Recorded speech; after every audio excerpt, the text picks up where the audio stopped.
स्वर्ग की चाह। एक राजा था। वो मूर्ख भी था और आलसी भी। राजकाज में उसकी रुचि नहीं थी। उसका मंत्री बड़ा चतुर था। उसने राजा की मूर्खता का लाभ उठाया।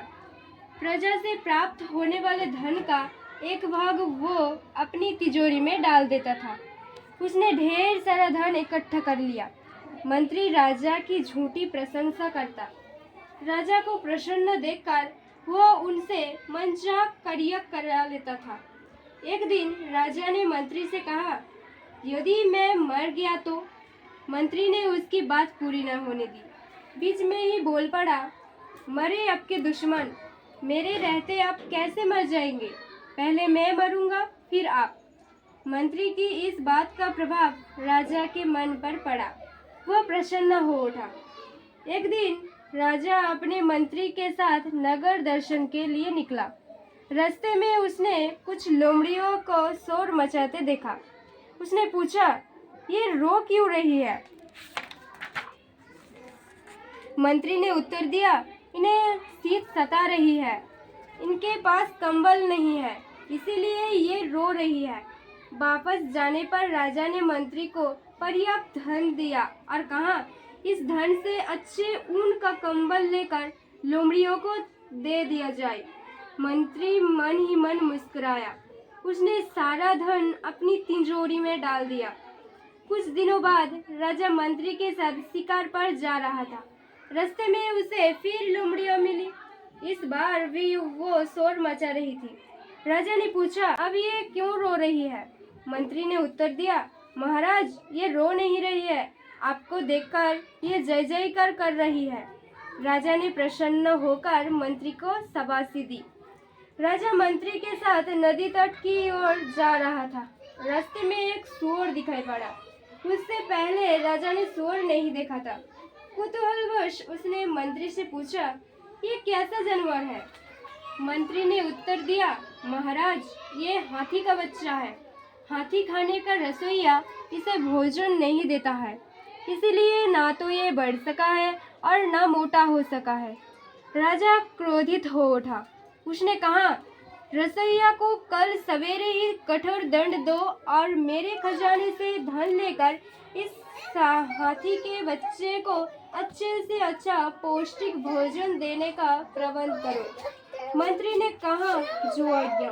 हाथी खाने की रसोइया से मंत्री नाराज था। दूसरे दिन उसने उसे कठोर दंड दिया तथा राजा के खजाने से धन लेकर अपनी तिजोरी में रख दिया। एक दिन राजा ने अपने भ्रमण काल में उस सूअर को फिर देखा। मंत्री को डांटते हुए उसने पूछा, तुमने इसके खाने की व्यवस्था क्यों नहीं की? चतुर मंत्री ने तुरंत जवाब दिया, महाराज, ये वो हाथी का बच्चा नहीं है, ये तो एक चूहा है। आपकी अपनी रसोई का पौष्टिक अन्न खाकर ये इतना मोटा, ताजा और बड़ा हो गया है। राजा अपनी रसोइया पर नाराज हो गया। उसने कहा, मंत्री, कल उस रसोइया को सूली पर चढ़ा दिया जाए। राजा के रसोइया को ये सूचना मिली तो वो मंत्री के चरणों में गिर पड़ा। उसने कहा, मंत्री जी, मैं निर्दोष हूँ, आप मेरी रक्षा कीजिए। मैं आपको रोज अच्छा से अच्छा भोजन कराऊंगा। आप कहेंगे तो मैं आपको धन भी दूंगा, मुझे बचा लीजिए।